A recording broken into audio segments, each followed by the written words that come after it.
लिए अपक्व बुद्धि, जो नवीन साधक है परिपक्व नहीं है। परिपक्व मीन्स तत्व पारंगत नहीं है। जब तक तत्व पारंगत नहीं हो, अपने संप्रदाय के अतिरिक्त कहीं कुछ भी नहीं सुनना चाहिए।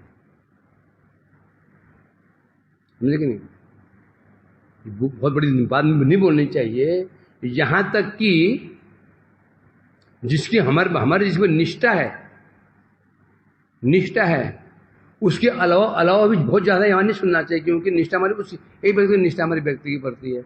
हम सुनने के लिए और गए, वहां हमारे कुछ बातें कुछ भेद हो गई।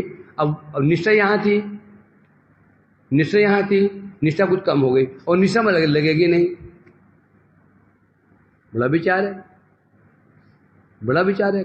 नहीं कि हाँ जी हर जगह सुनो वैष्णवी तो है, नहीं, क्योंकि महत्व निष्ठा का है। और निष्ठा की महत्व क्यों है? जिसको निष्ठा होगी उसकी बात ही हमारे हृदय को स्पर्श करती है ना। तुम्हारी निष्ठा की ऐसे वैष्णव की पड़ती है जो अत्यंत सेवा परायण है, भजन परायण है, परंतु तत्व के नहीं है। हम कथा सुनने के लिए गए, एक हमारे संप्रदाय के वैष्णव है, बहुत ज्ञानी वैष्णव है, वहां सुनने के लिए गए और वहां उसने कुछ ज्ञान को महत्व दे दिया। सुन करके आए, अब क्या होगा? निष्ठा तो कच्ची थी अभी।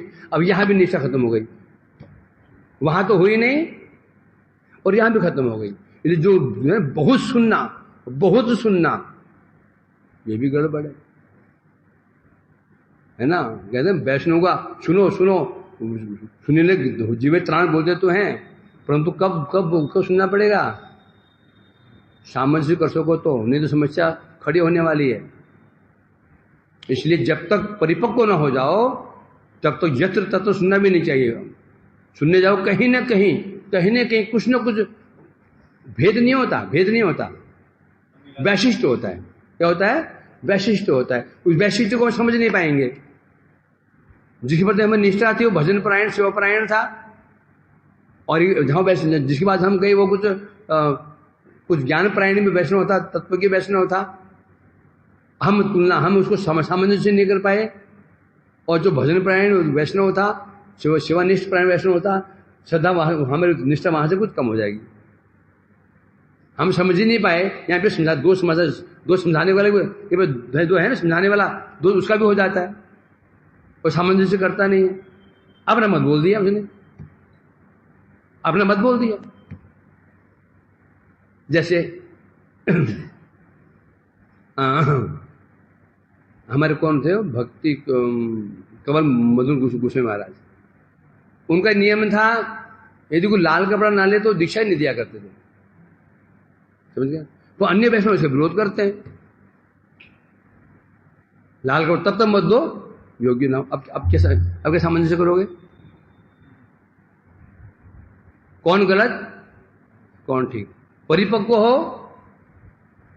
हो सामंजस्य कर लोगे, नहीं तो बोलते हैं नहीं महाराज ठीक, वो ठीक बोलते हैं, वो गलत बोलते हैं।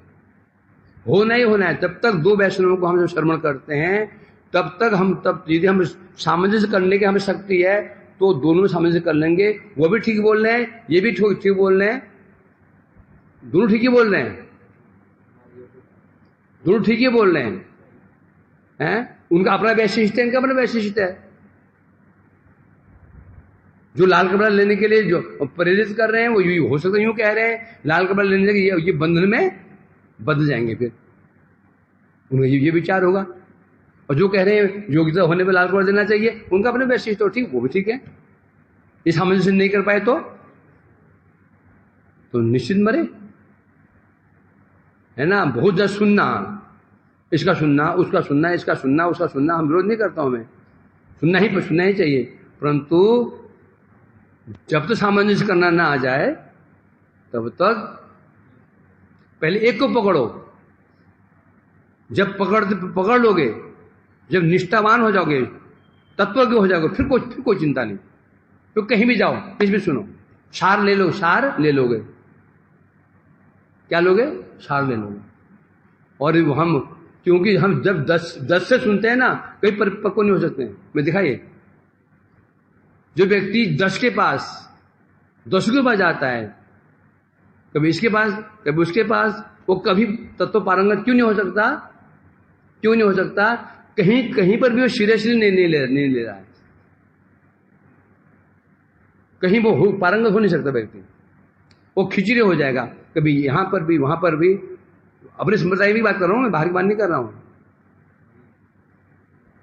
है जब हम, जो कारण क्या है, सबका सबका अपना अपना वैशिष्ट है। हाँ, ऐसे महापुरुष थे जो सबके पास गए, सबसे उन्होंने सार लिया। हम उनमें से नहीं है ना। उन सबके पास गए, वहां से सार ले लिया। वो थे, हम बगुले हैं। हम दूध भी पी जाएंगे, पानी पी जाएंगे। हम वहां से सार तो लेंगे नहीं। वो महापुरुष के जीवन में ये गड़बड़ था, उनका सुना तो उसमें ये दोष था, उनमें सुना तो भाई सबको कहीं ना कहीं कुछ डिफरेंस है। जब डिफरेंस दिख रहे हैं तो कैसे मान लेंगे कि सब ठीक ही है? कहीं ना कहीं मन में आ जाएगा ना, ये बात गलत बोली। उन्होंने कहा लाल कपड़ा नहीं लोगे तो ध्यान देंगे, मन में आ ही जाता ना, ये जमा नहीं, ये सिद्धांत जमा नहीं। बोलेंगे नहीं, मन में तो आ जाता है। कैसे हो सकता, क्या ना हो, कैसे हो सकता है? ये समझा गया नहीं? इसलिए पहली एकांतिकता होनी चाहिए। जब पारंगत हो जाओ, फिर कहीं भी सुनो, बाहर के वैष्णव सुनो, मायावादी के भी सुनो, चिंता नहीं, वहां सार लेकर आ जाओगे। और यदि ऐसा नहीं है तो जो अपने सिद्धांत है अपने से सुनोगे ना, वही मर जाओगे। निष्ठा पक्की नहीं हो पाएगी। बोले निष्ठा पक्की, सारा खेल किसका है? निष्ठा का। निष्ठा है ना, यदि हम निष्ठा वैष्णव के प्रति है, जो शिव परायण है, भजन परायण है, नाम परायण है, तत्व ज्ञान नहीं है, उनका अनुगत्य हमारे कल्याण अवश्य भावी हो जाएगा, निष्ठा यदि वहां पर है तो। बस कहीं और दिखने के लिए अन्य वो प्रभु जो ज्ञानमान शिव प्रायण तो, नाम प्रायण तो ज्ञान नहीं उनके पास में, इसलिए कोई लाभ, उनसे लाभ हमारा अधिक नहीं हो सकता। ये जो है ना, ये नए हैं तो है तो नए, परंतु पहुंचे हुए हैं। इस्मार खान है, यहां कल्याण हो सकता है। बेचारा देखो समझ ही नहीं पाया। अरे ज्ञान का फल क्या है? ज्ञान का फल क्या है? शिव परायण था, नाम परायण था, क्या फल ज्ञान का? ये तत्व ज्ञान का तत्व हम पढ़ते हैं, उससे फल क्या है इसका? परिणाम क्या है इसका? क्या नाम परायण था, शिव परायण, ये तो फल है। और ये एक में ये था, उसको निष्ठा रही नहीं। जो बड़ी बड़ी बातें बोल सकता है, गाल फुला के बोल सकता है, पंडित सोई गाल बजावा, यहां से भी गए वहां से भी गए। बड़ा विचार है, मतलब विचार है। तो इसलिए कह रहे हैं यहां पर, जो अपक्व बुद्धि वाले साधक हैं, उनके अभी बुद्धि अपक्व मीन्स तत्व ज्ञान में परिपूर्ण नहीं हुए हैं, तो इसलिए कहीं भटक ना जाएं। परम दयालु श्रीमद् भागवत जी, सोचो ना, सुखदेव के गुस्सा